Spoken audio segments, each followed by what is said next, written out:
We've now covered stigma, bias, stereotypes, and why we need to fight them. Let's turn our attention to leadership and how leadership can address these issues. Leaders should support that everyone should be free to choose the treatment modality of their choice. What is appropriate for your aunt may not work for your partner.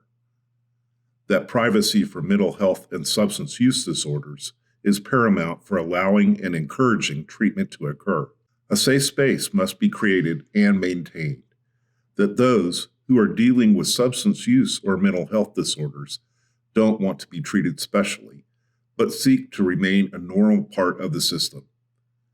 That team membership itself is supportive and healing. Understand that mental health disorder and substance use disorder are not entirely in the control of the individual.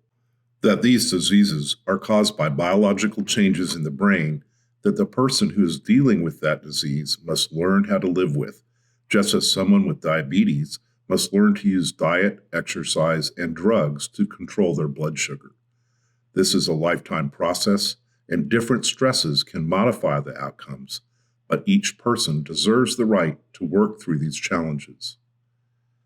Everyone should be free to pursue treatment of their choosing. Everyone is entitled to privacy and confidentiality in the workplace. Anything shared in confidence with management should be respected as such. Persons who are actively seeking to improve any substance use or mental health issues do not need to be treated differently, i.e. handled with kid gloves, and want to be treated as normal.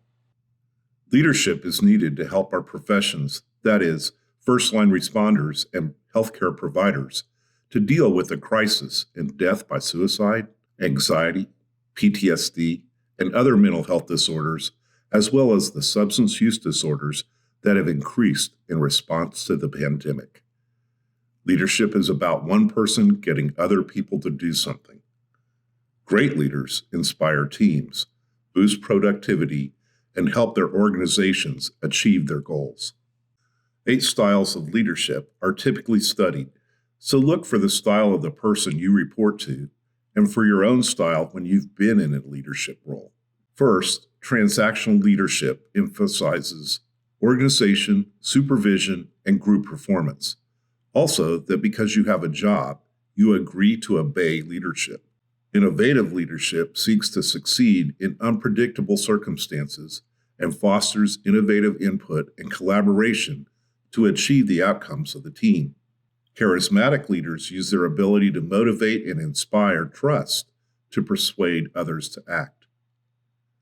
Situational leaders vary their style based on the task ahead and use what style makes sense at the time.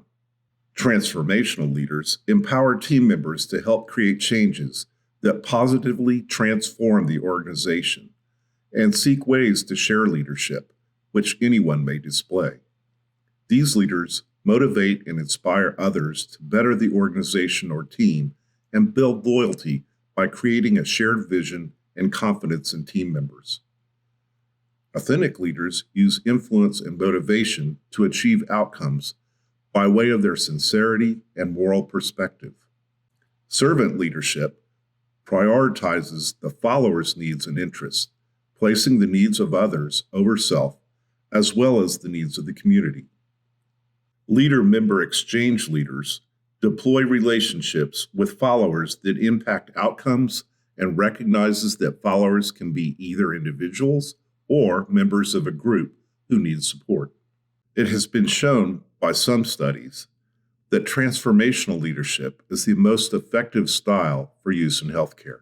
Transformational leadership in healthcare and drug treatment has been associated with positive outcomes like improved retention, commitment, and satisfaction, but also the formation of a system of influence that could affect change. Of note, leadership approaches displaying proactive, supportive, knowledgeable, and perseverant styles work best, regardless of which style was used. Arnold et al. In 2019 found 6 types of personal characteristics that leaders said enabled them to become leaders in medicine.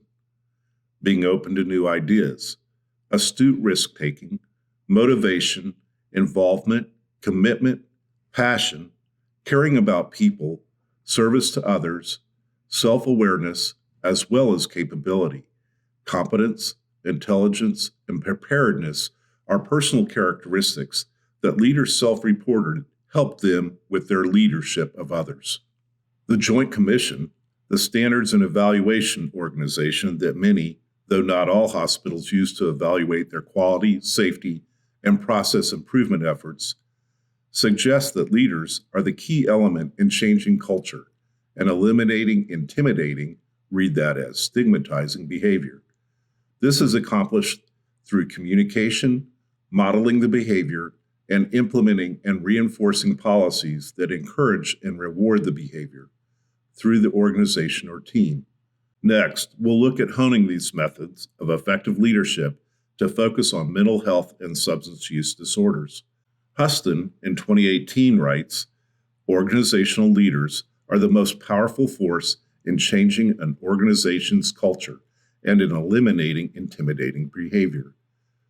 True leaders do this through what they communicate to the organization's staff by modeling the desired behavior, walking the talk, and by establishing policies that encourage, facilitate, and reward the desired changes in attitudes and behavior throughout the organization. What directions should leadership take to address cultural competence towards mental health and substance use? Some tactics that Guerrero and his colleagues found useful include the use of peer leaders, particularly in promoting cultural competence, an open door policy so that everyone can address their individual needs as the changes are implemented and new pathways of support are provided. Remember that open door doesn't mean everything is shared.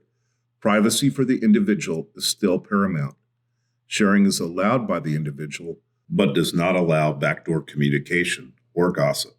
Losing trust in the system and putting others' mental health disorder and substance use disorder issues on display is a sure way to hamper the desired goal of getting staff to use the services available and to address the issues which cause suboptimal performance and suboptimal outcomes. Hiring staff who are open to change and innovation, creating and maintaining mentors to reinforce and break down issues as they come up, and challenging the way things are and declaring and reinforcing the need for change as a priority.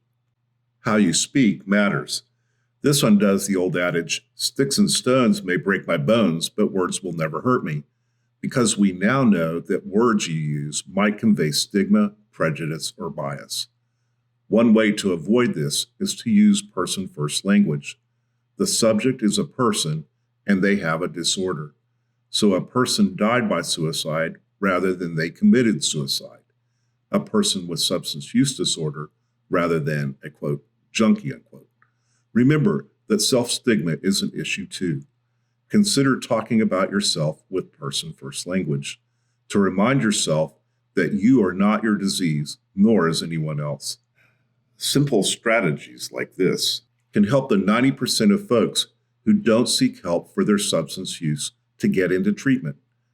Language can be critically important to a perpetuation of stigma.